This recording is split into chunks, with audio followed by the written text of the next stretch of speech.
Okay, we're going to be doing our before governor bypass speed run here. Let me get this bike started up and we'll see where we're at.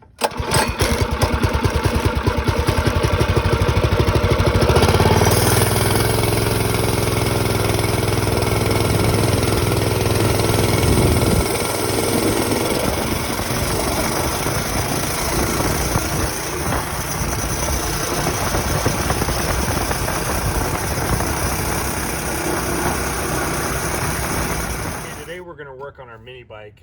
You know, online we've seen a lot of videos about how to bypass the governor or remove it, and we started looking at it and thought we don't really want to tear our whole motor apart, so we come up with a really shortcut to bypass this.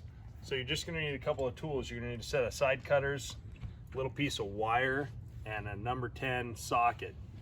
So we're just going to remove the air box here really quick, get this thing out of the way. Just these two nuts, that's all you've got to do, take those off.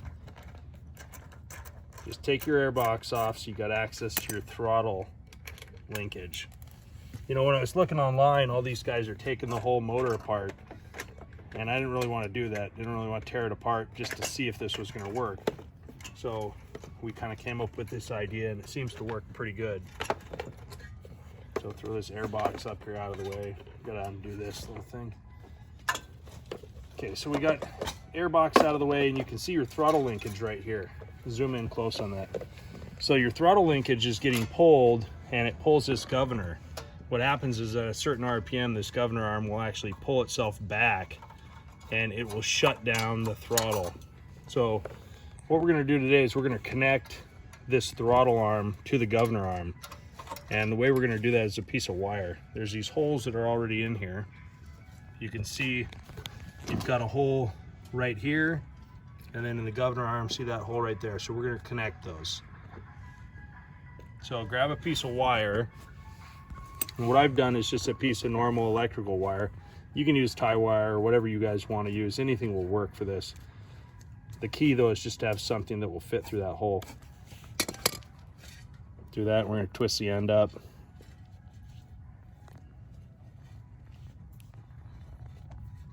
So we've put that through this hole, and what I'm gonna do is just strip enough that I can just kind of twist it back on itself. Get this thing twisted.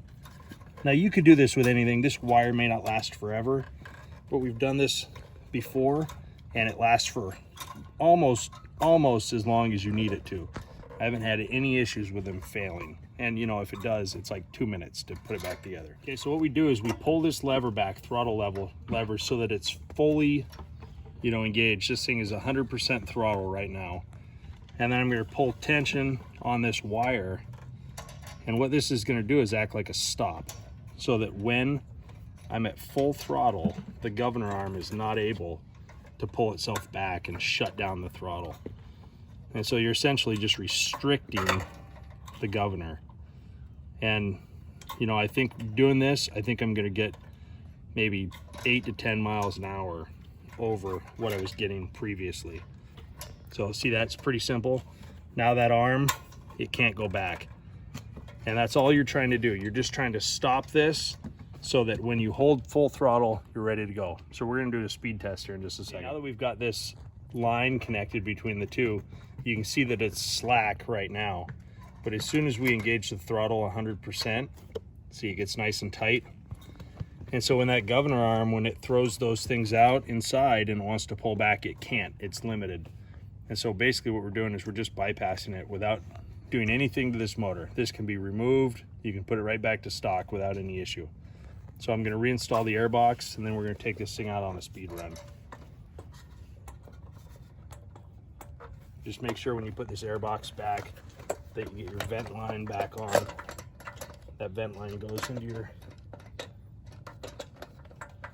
overhead there. Let's see.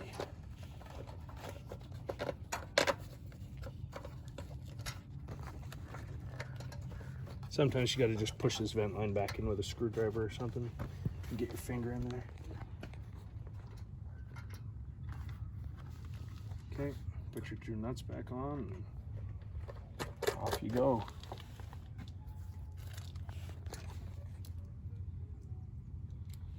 And that's it. That's your 2-minute Governor bypass on your Harbor Freight Predator 212.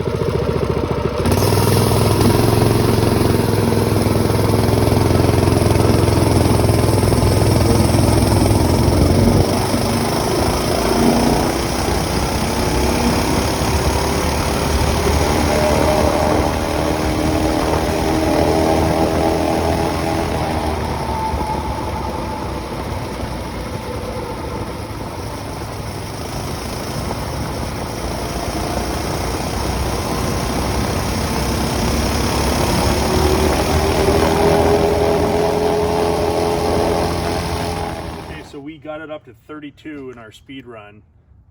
You know, because the governor is still in there, you get a little bit of vibration from when it throws out those arms inside.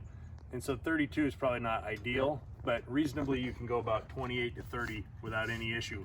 So that's a speed gain of about 6 miles an hour, which makes it dramatically different when you think about this mini bike.